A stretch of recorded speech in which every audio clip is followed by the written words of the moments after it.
Para pemirsa Suyanto.id, ketemu lagi dengan channel pendidikan Anda. Ini sebuah channel untuk berbagi pengetahuan dan belajar sepanjang hayat. Nah, kita kali ini akan berbagi apa? Kita akan berbagi mengenai teknik bagaimana mengimplementasikan modul P5. Dan kita akan melihat bagaimana outputnya dan outcome dari modul-modul yang berbasis proyek, terutama adalah P5. Narasumber kita di episode ke-12 ini adalah Ibu Titik Sudarti, EPD. Beliau adalah Kepala SMP Negeri 1 Magetan, Jawa Timur. Tentu saja jangan lupa dukung channel ini dengan cara klik subscribe supaya channel ini tetap eksis untuk menjadi channel alternatif bagi channel-channel yang banyak yang tidak mendidik dan bahkan menjadi predator pendidikan karakter kita karena kontennya berbasis pornografi dan pola hidup yang tidak mendidik, yaitu pola hidup yang hedonistik. Tentu saja ini adalah merupakan suatu pemandangan yang belum saatnya diketahui oleh para siswa kita, para netizen yang seharusnya memiliki konten-konten alternatif yang lebih bersifat memberdayakan dan mendidik mereka. Nah, kita sapa dulu. Assalamualaikum warahmatullahi wabarakatuh. Waalaikumsalam warahmatullahi wabarakatuh. Alhamdulillah ketemu lagi. Sehat, Prof. Alhamdulillah sehat dan tentu saja kita memang harus sehat walafiat, di mana sehat itu Ya, adalah menjadi hal yang paling berharga untuk saat ya, ini. tidak ternilai. Ya, Sehat, bahagia, dan tetap semangat. dan bermanfaat. Ya, Nah, manfaat berkah kita sedih, Prof. ya, ya, Kondisi kondisi di luar sana eh, ya, betul, betul, masih saja terjadi kekerasan, terjadi yang betul. hal-hal yang tidak kita inginkan bersama begitu. Ya, apa yang akan bisa kita share ini Ya, mengenai kita masih akan melanjutkan kemarin bagaimana teknik kemarin kan menyiapkan modul P5, kemudian ini kita akan bergerak ke eh, implementasinya seperti apa, nanti eh, outputnya apa begitu, Bro. ya, ya, ya. Oke, silakan Jeng. Gimana? Oke, Apakah saya izin menyapa netizen karena sudah 2 minggu oke? nggak ketemu. Oke. Halo Ya, ya. netizen, Assalamualaikum warahmatullahi wabarakatuh. Selamat Waalaikumsalam. pagi, salam sejahtera bagi kita semua. Salam, Om Swastiastu, Namo Buddhaya, salam kebajikan. Halo netizen di seluruh Nusantara. Kali ini kita ketemu lagi bersama Suyanto.id, pembelajaran sepanjang hayat yang akan mengisi konten positif terkait dengan pendidikan, utamanya pendidikan karakter yang saat ini sangat-sangat kita perlukan untuk mempersiapkan profil pelajar Pancasila di Indonesia. Kita harus berkolaborasi, harus saling mengisi untuk bergerak bersama untuk kebaikan dan kemuliaan. Baik, Eh, Prof.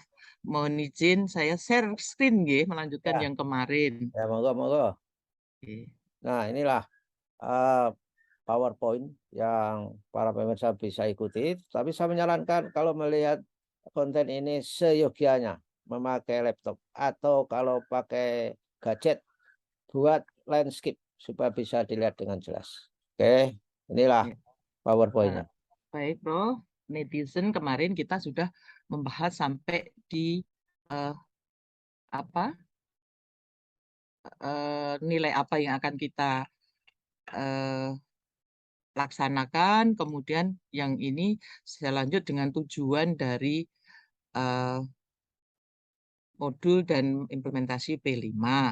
Pada saat pembentukan pengurus kelas dan penyusunan tata tertib kelas, murid mampu mengamalkan nilai-nilai akhlak beragama.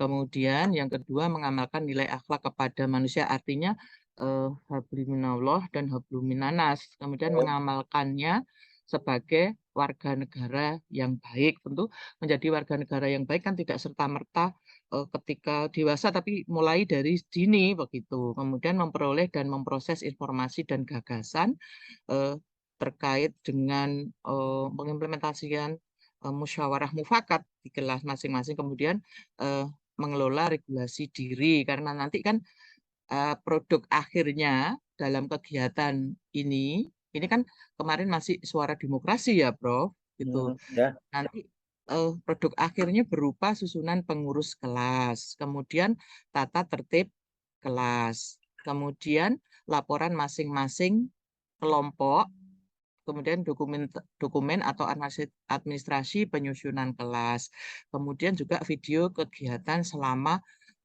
proses dari awal sampai akhir berlangsung. Kemudian sasarannya siapa begitu?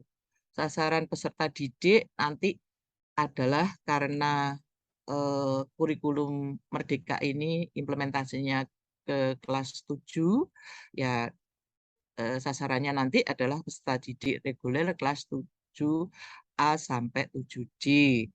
oke. Jumlah peserta didik per kelas 32 orang. Kemudian bentuk kegiatannya seperti apa? Nanti bentuk kegiatannya adalah yang pertama penyusunan pengurus kelas, kemudian penyusunan tata tertib kelas atau keyakinan kelas. Kemarin kita kan Ya. menggunakan keyakinan kelas supaya lebih ramah begitu. Kemudian pengenalannya berapa jam tatap muka untuk alokasinya 3 JP begitu. Kemudian pada tahap ini dilaksanakan kegiatan apa saja gitu. Yang pertama, guru mengawali kegiatan dengan mengajak peserta didik menjawab pertanyaan pemantik terkait dengan kegiatan dimaksud gitu. Misalnya apa yang anak-anak ketahui tentang profil pelajar Pancasila sebagai persepsi begitu. Bagaimana Anda bersikap pada saat mengikuti musyawarah, bagaimana ragam pengambilan keputusan dalam demokrasi Indonesia. Kemudian baru setelah itu dari diskusi awal ini seperti yang ditanyakan oleh Prof. Suyanto di episode sebelumnya, nanti bagaimana caranya kita tahu bahwa anak yang berbakat atau yang pantas memimpin kelas ini siapa? Itu karena kan kelas 7 kan baru masuk dia, baru dari Ya. SD kemudian ke SMP lah. Di sini kita sudah punya data awal gitu. Kemudian guru menyampaikan rancangan proyek P5 yang dimaksud. Ya, kemudian apa? Pengenalan proyek penguatan pelajaran Pancasila dan penilaiannya. Jadi di sana kan ada rubrik penilaiannya, kita sampaikan kepada anak-anak. Kemudian pengenalan tema suara demokrasi dan bentuk kegiatan penyusunan pengurus kelas. Jadi di sini guru sebagai fasilitator, wali kelas sebagai fasilitator gitu. Kemudian wali kelas membagi peserta didik dalam kelompok heterogen dengan jumlah 4 sampai 5 orang. Dari data awal tadi mempermudah bagaimana membentuk kelompok yang heterogen. Per kelompok 4 sampai 5 orang, kemudian kelompok yang sudah terbentuk akan bekerja selama 1 semester. Karena nanti kan biasanya digebyarnya kan di akhir semester gitu. Ya.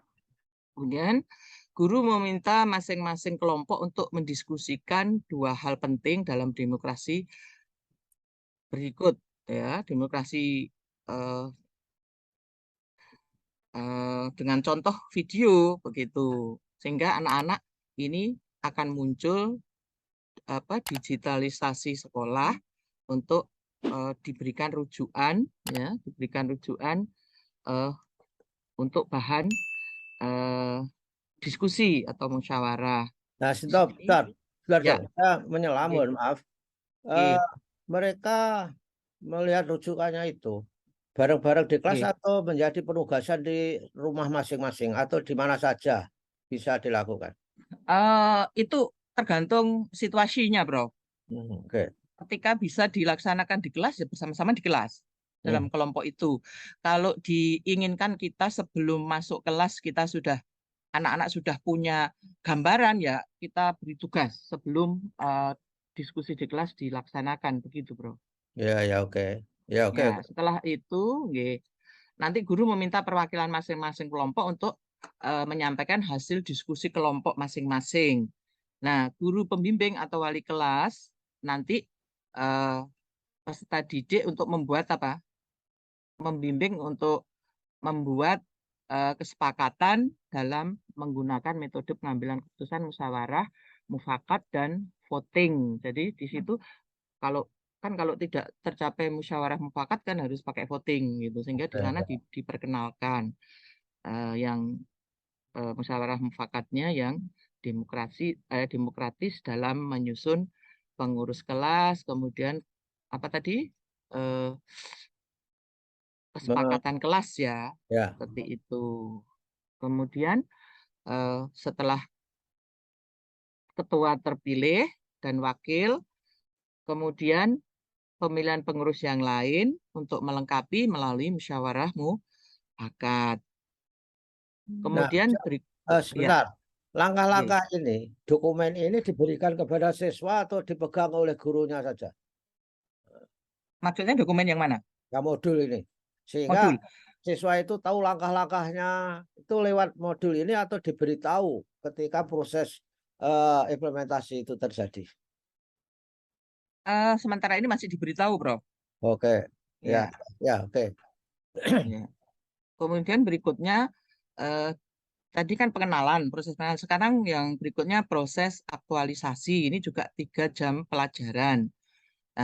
Adapun kegiatan di kontekstualisasi ini adalah guru mengawali kegiatan dengan mengajak peserta didik menjawab pertanyaan pemantik lagi.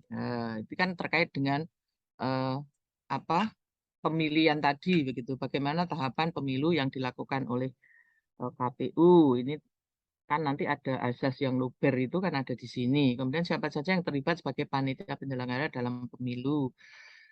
Dan guru meminta peserta didik untuk diskusi kelompok terkait dengan eh, pemilihan pengurus kelas dan keyakinan kelas nanti. Kemudian ada rujukannya juga ini, Bro. Isinya apa rujukannya itu? Jeng? Ini tentang pemilu, Bro. Oke, jadi Fungsi-fungsi KPU dalam pemilu. oke Karena kan rujukannya. ini memperkenalkan kepada anak implementasi pemilu paling kecil yaitu di kelas begitu. Oke, Nanti kan kemudian ini yang maksud saya ini menjadi lintas atau beririsan dengan eh, mapel dan program sekolah begitu, Bro. Kan ya, ya. ini eh, ada PKN-nya, kemudian ada agamanya, kemudian ada numerasinya, ada matematikanya, ada literasinya, bagaimana anak-anak menyusun, kemudian nanti apa ini eh, mempresentasikannya begitu. Kemudian nanti di gebyarnya itu diakhiri dengan penandatanganan deklarasi keyakinan kelas 7. Kemudian out, outcome-nya itu nanti tidak hanya kelas 7, kelas 8 dan 9 nanti juga kita eh, berikan untuk kita dorong, kita wajibkan untuk mereplikasi, menduplikasi untuk penyusunan keyakinan kelas 8 dan kelas 9. Sehingga ini yang maksud saya sudah extend gitu loh, Bro. Tidak hanya kelas Ya, 7. Oke, ya, itu. ya, itu apa itu artinya dampak ajarnya itu harus bisa dinikmati oleh kelas 8 juga gitu kan maksudnya. Oke, kelas 8 dan kelas 9 juga ikut bergerak gitu, Bro. Ya, oke. Ya. Terus, Kemudian setelah itu dilanjutkan dengan diskusi ketika anak sudah punya gambaran dari video atau dari teks yang disarankan, dari rujukan disarankan, kemudian eh, merancang diskusi, merancang alur penyusunan pengurus kelas. Setelah itu dilanjutkan dengan identifikasi panitia penyelenggara pemilihan pengurus kelas. Dilanjut dengan identifikasi alat dan bahan yang dibutuhkan dalam pemilihan pengurus kelas. Kemudian guru atau pembimbing tadi wali kelas meminta masing-masing kelompok untuk mempresentasikan hasil diskusi kelompok di dalam kelas mengenai rancangan alur penyusunan pengurus kelas, panitia dan alat dan bahan pada kegiatan penyusunan pengurus kelas. Kemudian pembimbing peserta didik untuk menyepakati rancangan alur penyusunan pengurus kelas, susunan panitia dan alat dan bahan yang harus disiapkan. Ini di dalam kontekstualisasi, kegiatan di kontekstualisasi. Kemudian setelah siap, kemudian baru dilaksanakan aksi, begitu Bro. Nah, aksi pertama itu 3 jam pelajaran.